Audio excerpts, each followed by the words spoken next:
Meu nome é Thiago de Oliveira Gonzaga Teixeira e, sob a orientação do professor Nelson Luiz Cosmo, realizei o trabalho intitulado Morfologia Funcional da Copa das Folhas de Cupana vernalis campis Cuvatã em Floresta Aluvial. O objetivo do trabalho foi avaliar indivíduos de Cuvatã crescendo em diferentes condições de hidromorfia do solo em ambiente aluvial. A área trabalhada está inserida nas delimitações da refinaria Presidente Getúlio Vargas, no município de Araucária, Paraná. A vegetação local consiste em uma floresta umbroflamista aluvial, onde o clima, segundo a classificação de Köppen, é do tipo CFB e o solo, gleissolo. No local estão presentes 21 parcelas permanentes de 10 por 10 metros, onde é medido mensalmente o nível do lençol freático há 21 anos. Em 4 dessas parcelas foram instalados piezômetros automáticos em 2011, segundo o trabalho de Blum et al., que virá a ser publicado. No presente trabalho foi utilizada subparcelas de regeneração de 5 por 5 metros e parcelas temporárias de 2,5 por 2,5 metros inseridas nessas parcelas maiores. Com isso, utilizando do valor médio da profundidade do lençol em uma série de 2011 a 2018, as amostras foram separadas em 3 grupos, um de maior hidromorfia, um de média hidromorfia e um de menor hidromorfia do solo. Nas parcelas temporárias foram amostrados 36 indivíduos entre 7 e 22 centímetros de altura, onde as variáveis coletadas foram a altura e diâmetro do colo, além do número de indivíduos por parcela.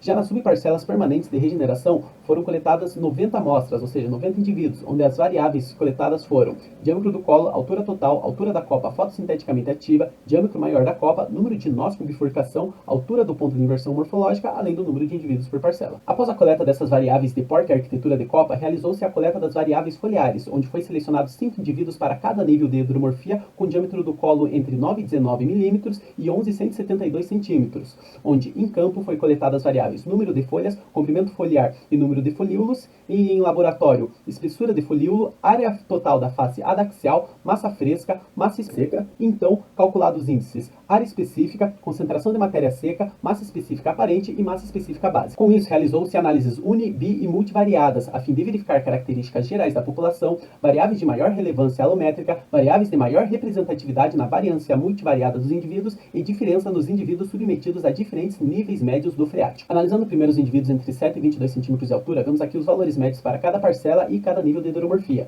Vemos que a menor hidromorfia apresentou um maior número de indivíduos regenerando, que apresenta-se uma estatística básica para os indivíduos maiores que 22 cm de altura em cada nível de hidromorfia. Pode-se afirmar que há uma tendência de haver uma maior ramificação, um menor nível de hidromorfia. Contudo, a grande maioria dos indivíduos não apresentaram ramificações, mostrando que a espécie tende a apresentar um crescimento monopodial quando jovem. Por meio do índice de correlação de Pearson para as variáveis de porte e arquitetura de copa, vemos que as variáveis que apresentaram a maior correlação foram altura de copa com altura total, seguido de altura do ponto de inversão morfológica com altura total com o diâmetro do colo e a altura do ponto de inversão morfológica com o diâmetro do colo. Já para as variáveis foliares, as maiores correlações foram entre a área média dos folíolos e seus peso úmido e peso seco, entre o peso úmido e o peso seco dos folíolos, entre a concentração de matéria seca e a massa específica básica e, de forma inversamente proporcional, a área específica e a concentração de matéria seca e área específica e massa específica básica. Já correlacionando variáveis foliares com as variáveis de porte dos indivíduos, vemos uma correlação entre o peso úmido e o peso seco dos folíolos com o diâmetro da copa. Com isso, realizou-se a análise de componentes principais utilizando-se do score Z das variáveis a fim de anular o efeito das unidades de medida.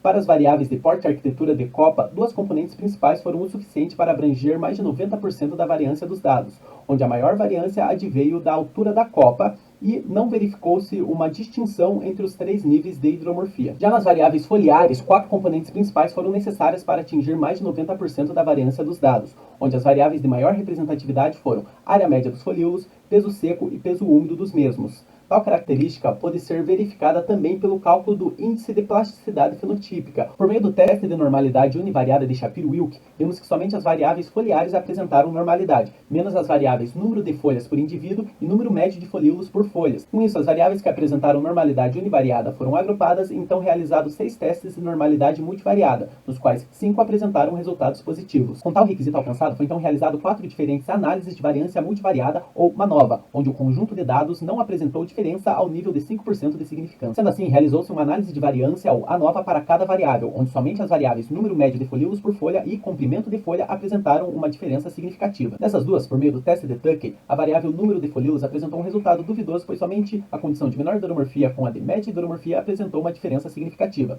Já para a variável comprimento de folha, a condição de maior hidromorfia apresentou valores maiores, comparando-se com a condição de menor e média hidromorfia. Com tudo isso, constatou-se uma grande variação nos resultados, porém sem indicações de que haja variações estatisticamente significativas entre os 3 níveis de hidromorfia avaliados.